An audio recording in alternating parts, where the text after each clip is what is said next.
আসসালামু আলাইকুম বন্ধুরা। ২০২৬ সালে বর্তমানে ড্রাইভিং লাইসেন্স করতে কত টাকা লাগে এই বিষয়টা আজকের এই ভিডিওতে একবারে ক্লিয়ার করে দিব। তো প্রথমেই বলি ড্রাইভিং লাইসেন্স কিন্তু ২ প্রকার। একটা হচ্ছে পেশাদার ড্রাইভিং লাইসেন্স, একটা হচ্ছে অপেশাদার ড্রাইভিং লাইসেন্স। আপনি পেশাদার ড্রাইভিং লাইসেন্স করেন অথবা অপেশাদার ড্রাইভিং লাইসেন্স করেন, সর্বপ্রথম আপনাকে অনলাইনে লার্নার ড্রাইভিং লাইসেন্সের জন্য আবেদন করতে হবে।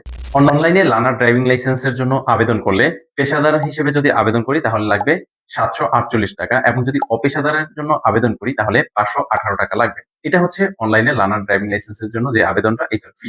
এবার আমরা বলি ড্রাইভিং লাইসেন্সের যে স্মার্ট কার্ডটা রয়েছে এই স্মার্ট কার্ডটা হাতে পাওয়া পর্যন্ত আমাদের মোট কত টাকা খরচ হবে বিআরটিতে সেই অ্যামাউন্টটা আমি আপনাদেরকে বলে দিচ্ছি।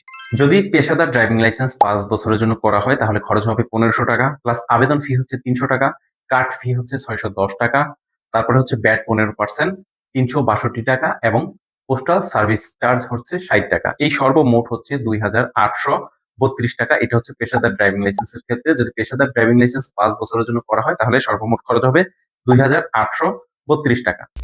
এবার আমরা বলি যদি অপেশাদার ড্রাইভিং লাইসেন্স ১০ বছরের জন্য করা হয় তাহলে খরচ হবে ৳৩,০০০, আবেদন ফি হচ্ছে ৳৩০০, কার্ড ফি ৳৬১০, ভ্যাট হচ্ছে ১৫% ৳৫৮৭ এবং পোস্টাল সার্ভিস চার্জ হচ্ছে ৳৬০। সর্বমোট হচ্ছে ৳৪,৫৫৭ এটা লাগবে হচ্ছে পেশাদার ড্রাইভিং লাইসেন্স যদি আমরা ১০ বছরের জন্য করি। তো যেই অ্যামাউন্টটা বর্তমানে বললাম এটা হচ্ছে যদি আপনি বিআরটিতে যেয়ে নিজের ড্রাইভিং লাইসেন্স নিজেরটা নিজে করেন তাহলে এই অ্যামাউন্টটা খরচ হবে এবং যদি আপনি দালালের মাধ্যমে করেন সেক্ষেত্রে কিন্তু আপনার অনেক টাকা খরচ হবে। দালালের মাধ্যমে যদি আপনি ড্রাইভিং লাইসেন্স করেন তাহলে ১০ থেকে ৳১২,০০০ কিন্তু খরচ হবে।